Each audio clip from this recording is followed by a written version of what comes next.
Greetings. In this video, you will hear the most interesting and scary 5 horror stories. If you like these stories, you can subscribe so you don't lose my channel. Enjoy watching. The Silent Lullaby. It was a small town, hidden deep in the woods, where people kept to themselves and the days passed in a routine, so predictable it felt like the world was moving in slow motion. But there was one thing about the town that always unsettled visitors: the old, abandoned house at the edge of town. The house had been vacant for years, yet everyone who passed it had a story to tell about it. Some said they'd heard a child crying at night. Others whispered that strange lights flickered in the windows. Most just avoided it altogether, choosing to believe it was cursed. I didn't believe in curses. I was a curious soul, always eager to uncover the truth behind the stories people told. So, one summer evening, as dusk settled over the town, I decided to investigate. I was just a teenager, but I felt invincible, convinced that the rumors were nothing but old tales meant to scare children. I made my way to the house, the wind rustling the leaves as if the forest itself was warning me to turn back. The house was large, with peeling paint and sagging windows. It looked like it had been built in the 1800s, and the faint smell of decay wafted from it. My heart raced with excitement and fear, but I pushed forward. The front door was slightly ajar, creaking as I pushed it open. Inside, the air was thick with dust, and the floors groaned under my weight. I stepped carefully, my flashlight illuminating the old furniture draped in white sheets. The silence in the house was almost deafening, broken only by the sound of my own breathing and the occasional rattle of the wind outside. I wandered through the rooms, feeling a strange sense of unease creeping over me. It wasn't just the darkness or the abandoned state of the house. It was something else. There was a feeling in the air, something oppressive and cold, as if the house itself was waiting for something to happen. I found myself at the top of the stairs, where a narrow hallway stretched before me. As I walked down the hall, I heard it, soft at first, like a whisper. A lullaby. It was faint, like a distant memory, but it was clear. A child's voice, singing a tune so sad it made my skin crawl. I froze. The voice grew louder, and I could hear the distinct sound of a lullaby that I had never heard before. It was haunting, almost sorrowful, and it seemed to come from the room at the end of the hall. The door was slightly cracked open, and the soft light of the moon illuminated the space inside. I took a step forward, my heartbeat quickening, my flashlight shaking in my hand. As I approached the door, the lullaby stopped. The sudden silence was deafening. My pulse raced as I pushed the door open, my breath catching in my throat. The room was empty, but something was wrong. The walls were covered in old, faded drawings, children's drawings, of stick figures, houses, and strange symbols that I couldn't decipher.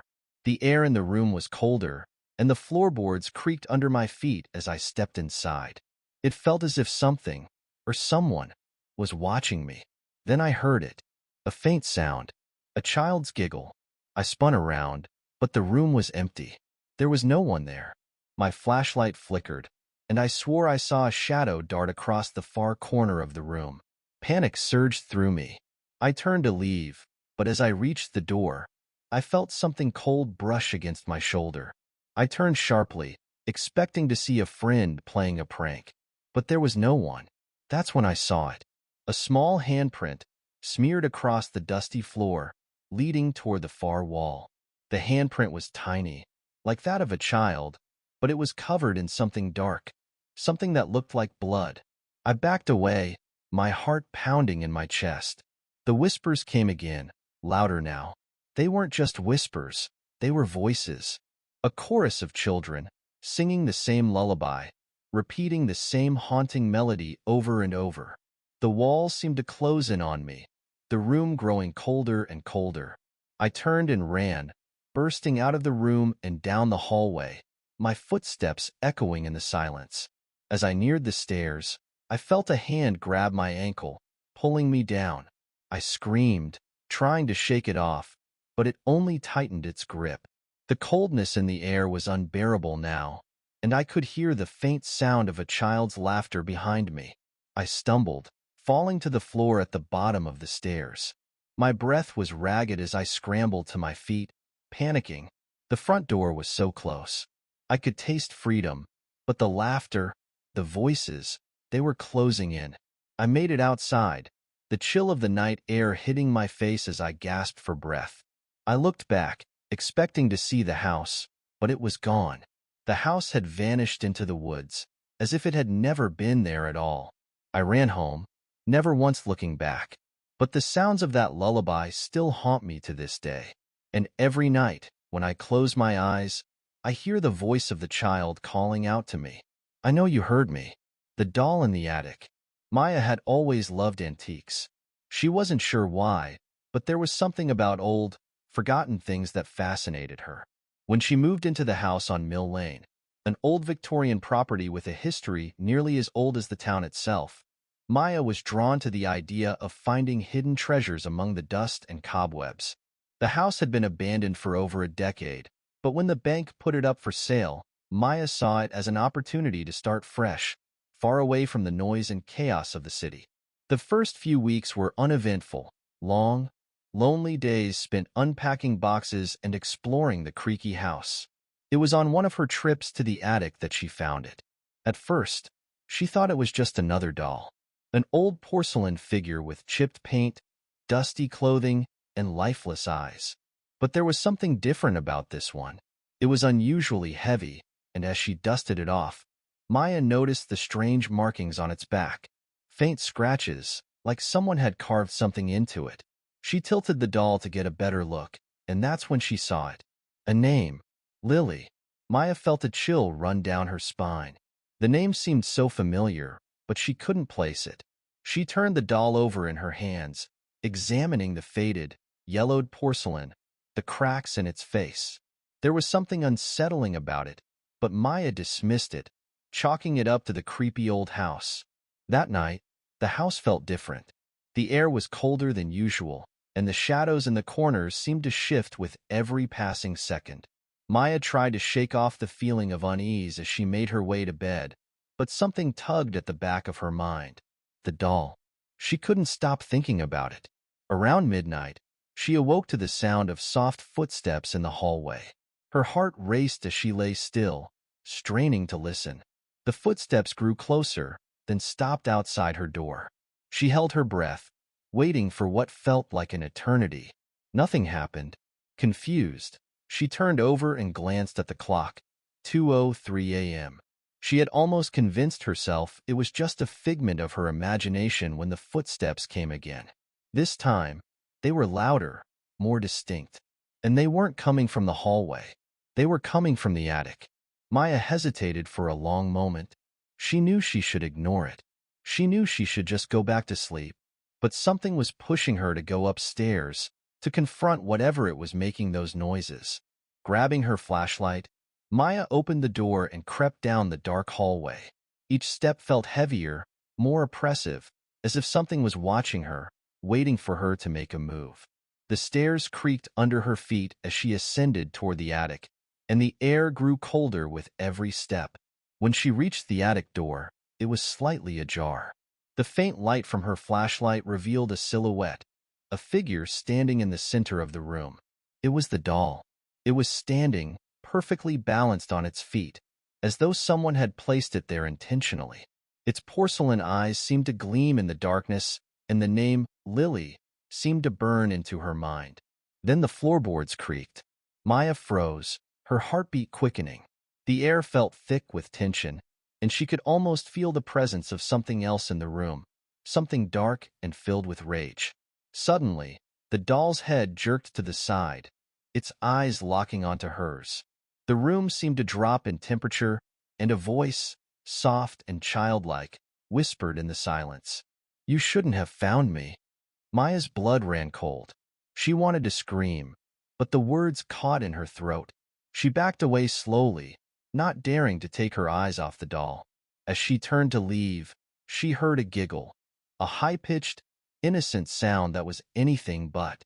It was coming from the corner of the attic, a small figure, hunched over, slowly emerging from the shadows. Maya's heart raced. She knew who it was before she even saw her face. A little girl, no older than 5, with wild, unkempt hair and a dirty, torn dress. Her eyes were black, completely black. She took a step toward Maya, her tiny hands reaching out, a smile twisted on her face. "I'm so lonely." The words were a knife in Maya's chest. The girl's presence was suffocating, as though the very air was being sucked out of the room. And Maya knew in that instant, this wasn't a child looking for comfort. This was a vengeful spirit.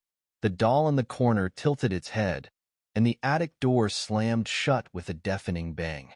Maya screamed, rushing toward the window, desperate to escape. She tore at the lock, but it wouldn't budge. The little girl's laughter filled the air, cold and mocking, as her black eyes bore into Maya's soul. "You took her from me." Maya knew the truth now. The house, the doll, the child. It all made sense. Lily had been murdered in this house, her life ripped away far too soon, and now she was trapped here, bound to the attic and the doll, seeking revenge on anyone who dared disturb her resting place. Maya's mind raced for a way out, but it was too late. The shadows in the room closed in on her, and the last thing she heard before everything went black was the soft lullaby she had heard in the attic. The one sung by a child who would never be free.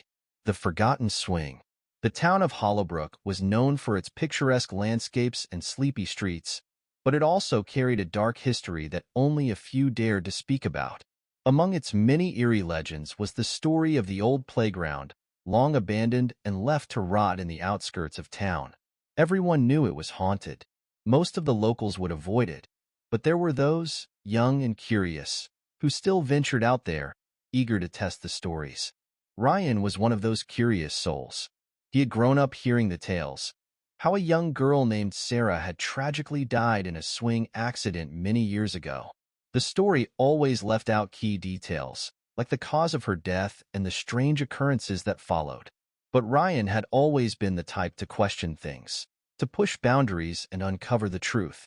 One crisp autumn evening, after hearing the playground mentioned yet again in hushed whispers at the local diner, Ryan decided he was going to investigate. Armed with only his flashlight and a sense of skepticism, he set off on the short walk toward the forgotten park. The playground was as unsettling as the stories had promised. Overgrown weeds snaked through the rusted swings, and the merry-go-round creaked in the wind. The faded paint of the jungle gym was chipped, and the silence that hung over the place was unnatural. Ryan's breath came out in foggy clouds as he stepped closer, an inexplicable sense of dread crawling up his spine. At the center of the playground was the swing, the very one where Sarah had allegedly met her tragic end. The old ropes were frayed and twisted, the seat itself cracked and splintered, but it swung gently back and forth, as if moved by some unseen force. Ryan's skepticism faltered as he approached the swing. It stopped moving as soon as he stood in front of it. He chuckled nervously, trying to convince himself it was just the wind. But then the air grew heavier, thicker, and a cold gust of wind rushed past him, causing the swing to move again. This time faster, as if being pushed by invisible hands. Ryan's heart skipped a beat. He felt the hairs on the back of his neck stand on end. The wind howled through the trees, but it was the sound of a voice, faint at first, that caused him to freeze. It was a soft, melodic whisper, almost like a lullaby, drifting through the air. "Push me, please." The voice was sweet and childlike, but there was something wrong about it. The request, innocent as it seemed, felt tainted by something far darker. Ryan felt the blood drain from his face as the swing creaked and groaned, the motion now becoming erratic, like something, or someone, was desperate to move it. In that moment, Ryan's mind flashed back to the stories. The girl's name was Sarah. She had died here, swinging alone, or so the town said. No one knew exactly what had happened that day, but the rumors were always the same. The accident had been brutal, and Sarah's spirit never left the playground. He wanted to leave. He should have left, but something inside him kept him rooted to the spot. A strange compulsion, an urge to push the swing, to help her.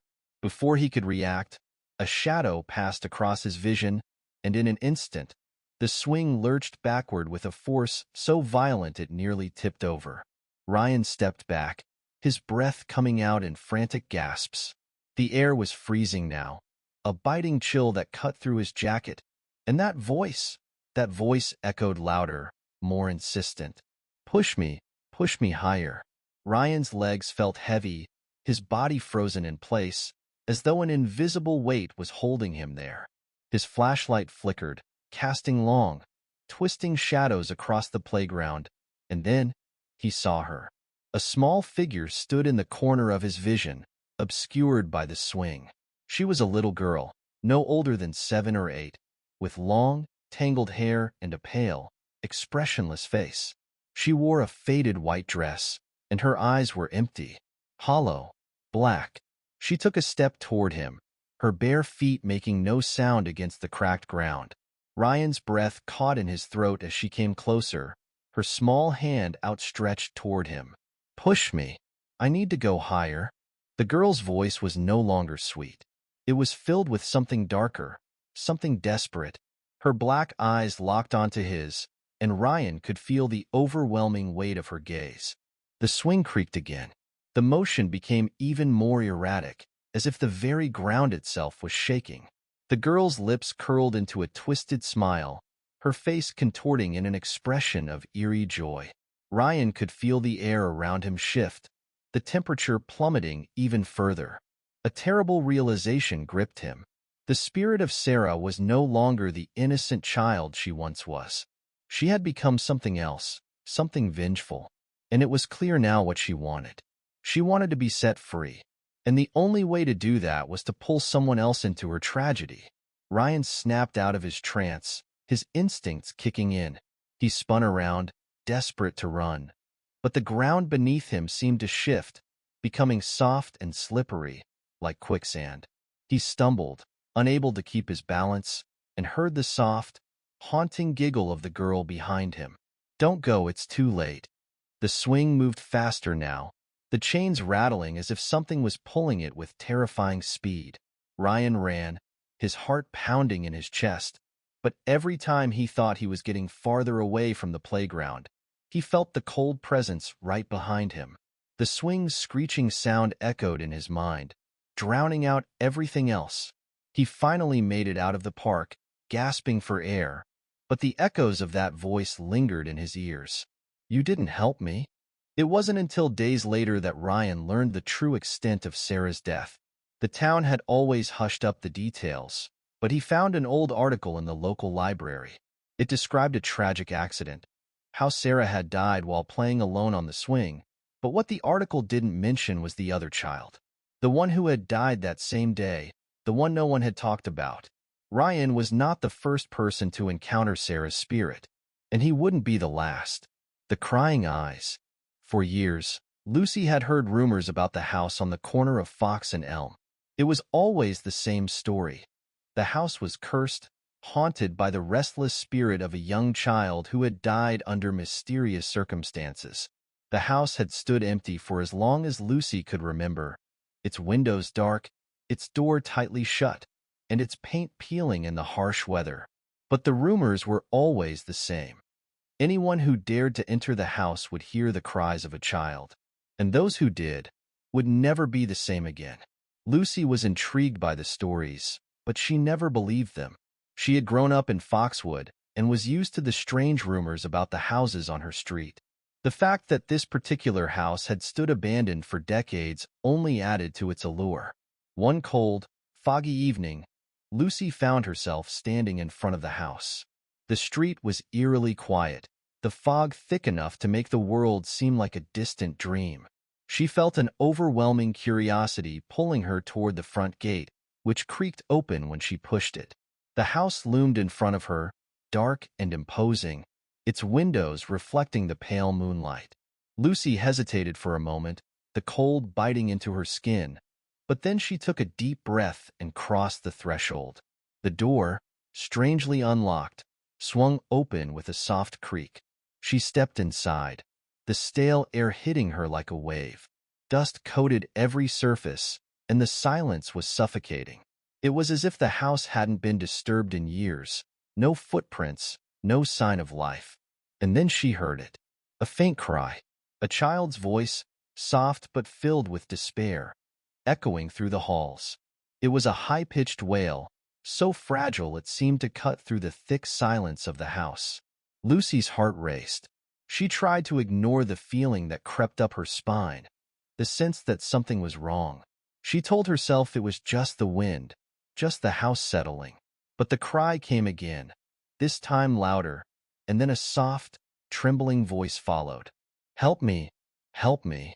Lucy froze. The voice was coming from upstairs. Without thinking, she began to move toward the stairs, each step heavier than the last. The air grew colder as she ascended, and the cries grew more desperate, echoing through the empty halls. When she reached the top of the stairs, she was paralyzed. At the far end of the hallway, a door stood ajar. Through the gap, Lucy could see a faint light flickering from within. The cries were louder now, almost unbearable, as if the child were right behind the door, trapped in some invisible prison. "Please help me." Her pulse quickened, but she couldn't stop herself from moving toward the door. The door creaked open with a slow, agonizing squeal, and Lucy stepped inside. What she saw was enough to make her blood run cold. The room was small and bare, save for a single, rusted crib in the center. But the crib was empty. There were no toys, no signs of life, only the faint light coming from a broken lamp on the floor. The cries were gone, replaced by a deafening silence. For a moment, Lucy thought she had imagined it all. But then she turned, and that's when she saw it. In the corner of the room, pressed against the wall, was a little girl. Her back was to Lucy, her body hunched as if she were trying to make herself as small as possible. The girl's hair was dark and unkempt, tangled in knots, and her clothes were torn, as if she had been in this room for years. But it was her eyes that froze Lucy in place. The girl's eyes were completely black. There were no whites, no irises, just endless black voids that seemed to swallow everything in their gaze. And those eyes locked onto Lucy's. Lucy gasped, her breath catching in her throat as the child slowly turned around. The girl's lips stretched into a twisted smile, one that was far too wide for her face, revealing rows of sharp, jagged teeth. Her eyes seemed to shimmer with a cold malice. "You should not have come," the girl whispered, her voice no longer that of a child. It was low and rasping, filled with an unnatural coldness. Lucy stumbled backward, terror flooding her veins. She tried to turn and run, but her legs wouldn't move. She was rooted to the spot, unable to tear her eyes away from the girl. The house seemed to close in on her, the walls pressing in with a suffocating weight. The girl began to move toward her, her bare feet scraping against the floor. With each step, the temperature in the room dropped, and Lucy could see her breath misting in the air. The girl's grin grew wider, more sinister, and Lucy heard her whisper again. But this time it was different. "I was murdered here." Lucy's mind raced as she tried to make sense of what was happening. The child wasn't just a ghost. She was a spirit of vengeance, bound to the house by something far darker than just death. And now Lucy was caught in the web. The girl reached out a hand, her fingers elongated and sharp, like claws. Lucy screamed, her voice hoarse with fear, but no sound escaped her mouth. She tried to move, to fight, but her body refused to obey. "You shouldn't have come here," the girl whispered again. And then everything went black. The shadow in the mirror. When Mark bought the old Victorian house on Hawthorne Lane, he thought he had found the perfect place to start over. He had just gone through a painful divorce and needed a change of scenery, away from the memories and the noise of the city. The house was spacious and secluded, with a large garden that promised privacy, and it was well within his budget. It seemed like the perfect escape. At first, everything seemed normal, just the creaks and groans of an old house settling. But it wasn't long before strange things began happening. Lights flickered at odd hours. The floorboards creaked when no one was walking on them. But it wasn't until he found the mirror that Mark began to feel the true weight of the house's darkness. The mirror was hidden in a dusty attic chest, wrapped in faded cloth. At first glance, it seemed like any old antique. The ornate wooden frame was chipped and scratched, and the glass had a peculiar tint to it. But there was something about it, something unsettling. He felt drawn to it, and as he lifted the mirror from the chest, he couldn't shake the feeling that he had just disturbed something. That night, after a long day of unpacking, Mark placed the mirror on the wall of his bedroom. He admired its craftsmanship before heading to bed, but just as he was about to fall asleep, he heard a soft voice, so faint that it was almost imperceptible. "Mark." He sat up in bed, his heart pounding. He listened closely, but there was nothing. It had to be the wind, he thought. Maybe his mind was playing tricks on him. But then it came again, louder this time. "Mark, help me." Mark's blood ran cold. He stood up, trembling, and made his way to the mirror. He stared at his reflection, his face pale, but everything seemed fine. There was nothing out of the ordinary. But when he looked deeper, something began to shift. The reflection in the mirror was no longer just his. A small figure stood behind him. A child. The girl was barely visible, her face obscured by long, tangled hair, her clothes ragged and torn. But her eyes, those eyes, were unmistakable. They were black, empty, hollow eyes that seemed to devour everything in their gaze. The girl was standing so close to him, but when Mark spun around, there was no one there. Frozen in fear, Mark slowly turned back to the mirror. The girl was still there, and now she was smiling, a wide, twisted smile that stretched across her face unnaturally. She moved closer, and Mark could see her lips move, though he couldn't hear the words. He leaned in, straining to catch what she was saying. "You shouldn't have touched it." Mark felt a wave of terror flood over him. He reached to cover the mirror, but his hand stopped short. He couldn't move. His body refused to obey. His eyes were locked on the girl's reflection, and suddenly, the room began to grow darker. The shadows in the corners of the room shifted, creeping closer. And then the mirror shattered. The sound of breaking glass echoed through the room, and Mark staggered back, his breath shallow and panicked. The girl's reflection vanished, but the oppressive feeling remained. The darkness felt heavier now, almost suffocating. And though the mirror was now shattered, Mark could still feel her presence lingering. It wasn't over. Over the next few days, strange occurrences escalated. Every time Mark passed the spot where the mirror had once been, he felt the cold brush of something against his skin. He heard the faint whispers of the child, always calling him. And every time he looked into a reflective surface, the girl was there. In windows, puddles, and even the small mirror in the bathroom. She was always there, watching him with those dark, empty eyes. He couldn't escape her. She was everywhere. Mark's sleep became restless. He woke up to the sound of footsteps pacing around his bedroom at night. But when he opened his eyes, no one was there. The whispers grew louder. The girl's voice was becoming clearer, more urgent. It was as if she was trapped, desperate to be heard, to be freed from something.